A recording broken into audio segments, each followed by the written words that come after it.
Now this video is going to be a little bit longer than some of the others, but that's okay because it's also a little bit more fun. This time I'm going to talk about extensions and apps that you can add to Chrome to change your viewing and browsing experience.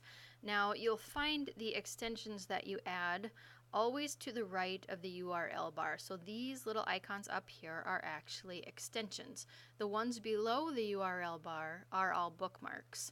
They look kind of the same because I use favicons for bookmarks. However, these are the extensions. Some of them don't show up. They just kind of run in the background. And I'll show you where to find all of the extensions that you have added in just a moment. But first I'm going to talk about some of my favorite ones, and then I'm going to show you where you can find your own.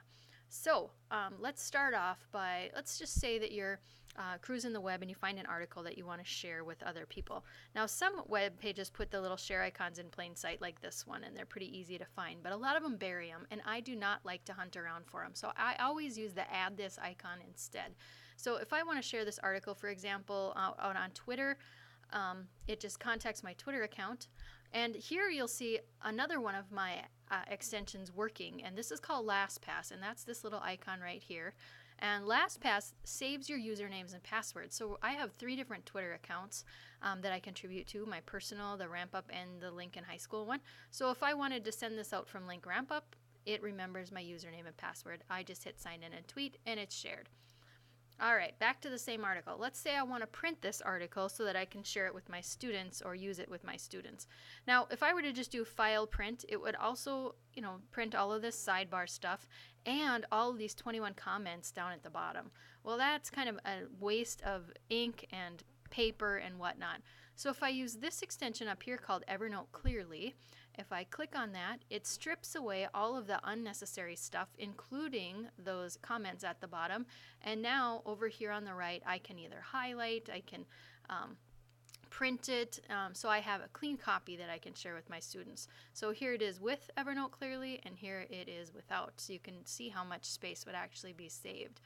Now let's say for some reason I want to post this article as it is on a web page. Now, one thing that you can do, you know that if you do Command Shift 4, you get a little crosshairs and you can take a screenshot of whatever you want. However, it doesn't let you scroll beyond the visible piece, so I wouldn't get the whole article here.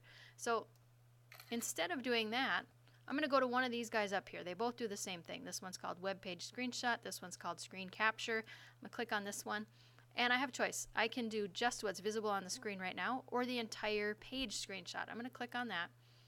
And I wouldn't do it with this particular one, but this is just an example because I wouldn't want all those comments and whatnot. But this is what the image now looks like. Now, if I want to, I can also annotate on here, and I can share it out this way, or I can save it, and it will save as an image on my desktop. So I could input that image right into a website like any other image. So that's called web page screenshot or screen capture.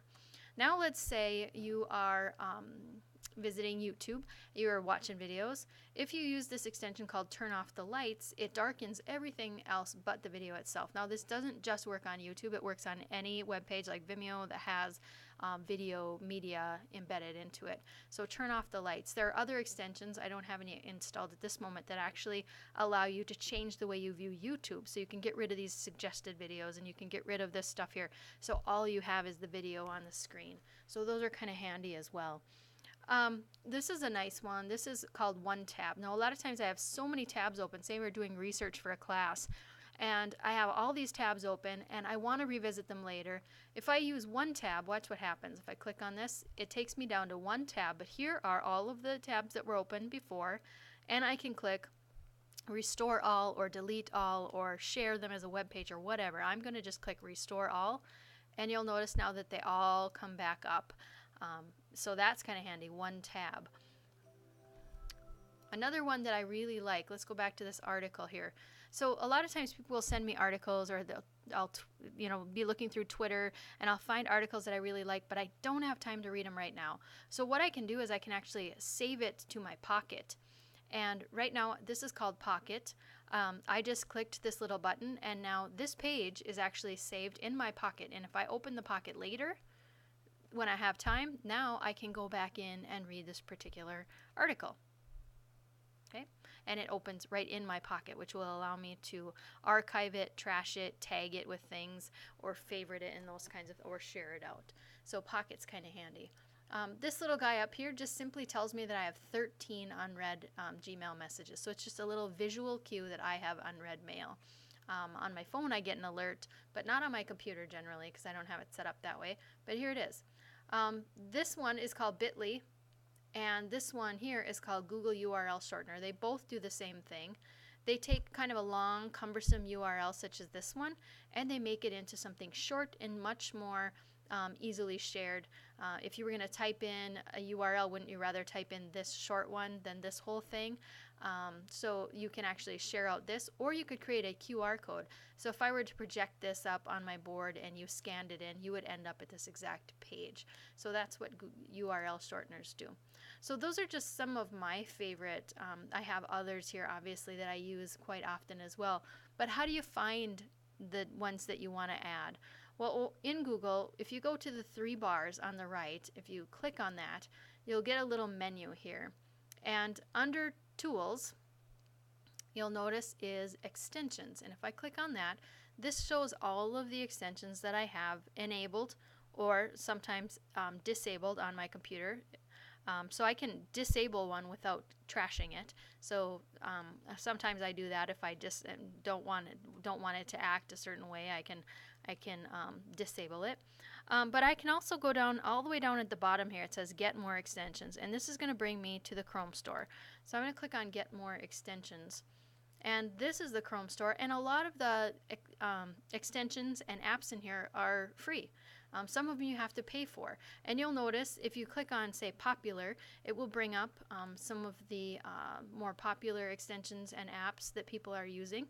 And anytime you click on one that you have, this one I have installed, so it says Launch App.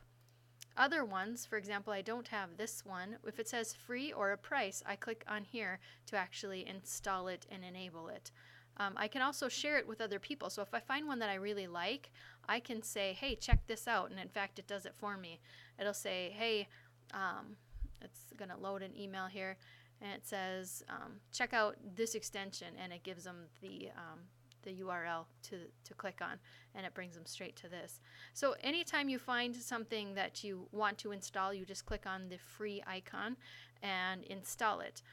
If you want to look for particular subjects or what would you call them, topics, you can click on education, and for example, here's academic resources. So here's typing tests. You can click on those and read reviews and things like that, see how it will work. At any time, you can install a whole bunch, try them out, see if you like them, because if you want to get rid of them, remember you just go to the triple bars, Tools, and Extensions, and you'll arrive here. Anything that you find you don't use, you can simply trash it or just disable it by clicking here. I'm just going to trash this one. I can always add it later. So I've just taken it off of there. Apps are a little different. These are apps that I've added. Some of them, again, don't show up. They might be apps that I've added in Google Drive or those kinds of things. But what's nice about, you can actually access, say, Pixlr Express out on the web. But when I access it from Google Chrome, it is already kind of logged into my account. It saves a copy in my Google Drive, those kinds of things. So it adds on some kind of functionality that wouldn't be there if I just went to the actual web page of Pixlr Editor.